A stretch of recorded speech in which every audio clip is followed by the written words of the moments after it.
62 jours que les rescapés mangent leurs camarades congelés dans la neige pour ne pas définitivement mourir à leur tour.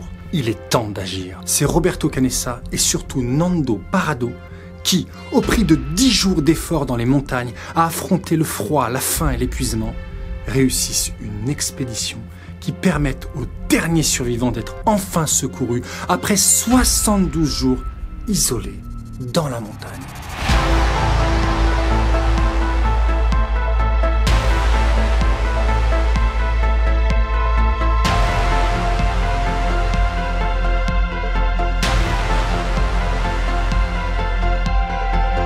Voici le 4e et dernier épisode de l'expédition salvatrice des survivants de la cordillère des Andes. «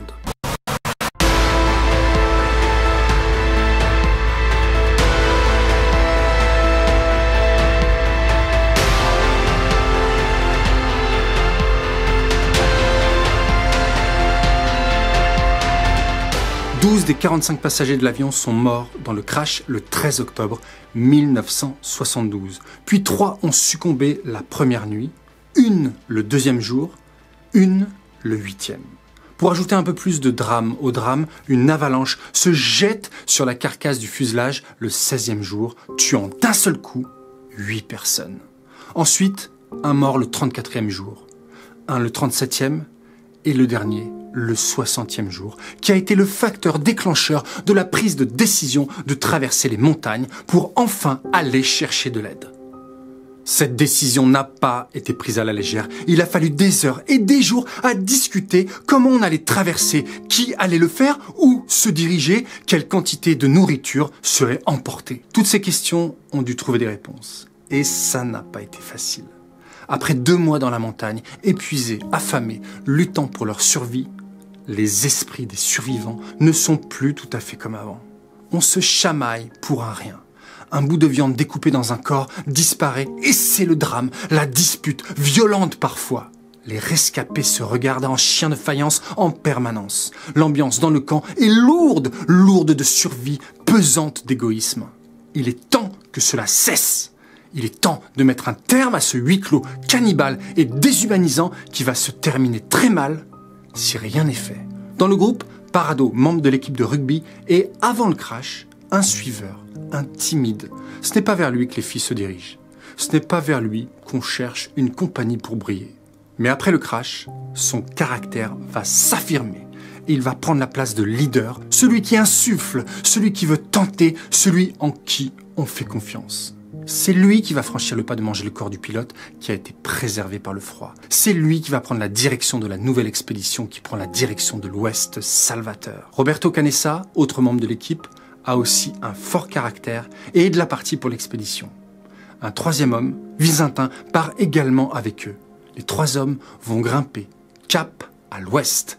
Durant 3 jours, ils réalisent une ascension éprouvante dans la neige et le froid et arrivent au sommet totalement épuisés et complètement désespérés en constatant qu'ils sont encore au beau milieu des montagnes. Parrado ne lâche rien et éconduit Visintin qui doit redescendre au fuselage. Il n'est pas assez endurant, il n'a pas assez de mental. Visintin le sait et accepte la décision sans broncher. Ayant récupéré sa portion de nourriture, Parrado et Canessa restent une journée et une nuit à se reposer pour reprendre des forces et commence le lendemain la descente vers l'ouest par les falaises. Les secouristes plus tard qui survolent le trajet n'en croient pas leurs yeux. Comment ont-ils fait pour descendre sans tomber, sans se rompre le cou? La volonté de survivre a été plus forte que les sombres falaises escarpées. La descente dans la neige continue, révélant son lot de dangers. Parrado est habité par une énergie incroyable pour descendre toujours plus vite, alors que Canessa, épuisé, traverse des périodes de délire.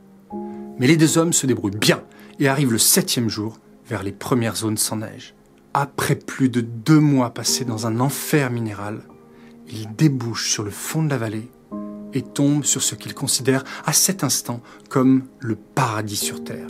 La joie de retrouver les premières verdures, les premières mousses, le premier cours d'eau les font fondre en larmes. Ils se sentent à cet instant enfin sauvés. Quelques jours plus tard, ils vont rencontrer un homme, un éleveur de vaches, qui va donner l'alerte. Les secours, suivis le lendemain d'une horde de journalistes, les rejoignent dans la vallée. Puis, 2 hélicoptères réussissent à monter, non sans difficulté, jusqu'au lieu du crash pour récupérer les derniers survivants. Le premier jour, les hélicoptères descendent 8 des survivants et laissent 4 sauveteurs sur place. La vision du camp qu'ont les sauveteurs est une vision d'horreur. Zerbino, un des survivants, invite un des sauveteurs à entrer dans le fuselage pour visiter l'abri. Le sauveteur dira par la suite que l'odeur à l'intérieur était si infecte qu'il se hâta de revenir en plein air. Tout autour, les restes des corps, morceaux de squelettes, cages thoraciques, tibias entourent la carcasse de l'avion, donnant à la scène un caractère monstrueusement dramatique. Les derniers rescapés sont enfin descendus dans la vallée et la montagne se retrouve à nouveau, enfin, seule. Pour aller plus loin dans cette histoire absolument incroyable, n'hésitez pas à visionner le film Les Survivants, sorti en 1993, et ou à lire le livre Les Survivants de Pierce Paul Reed, qui m'a guidé pour vous résumer cette histoire.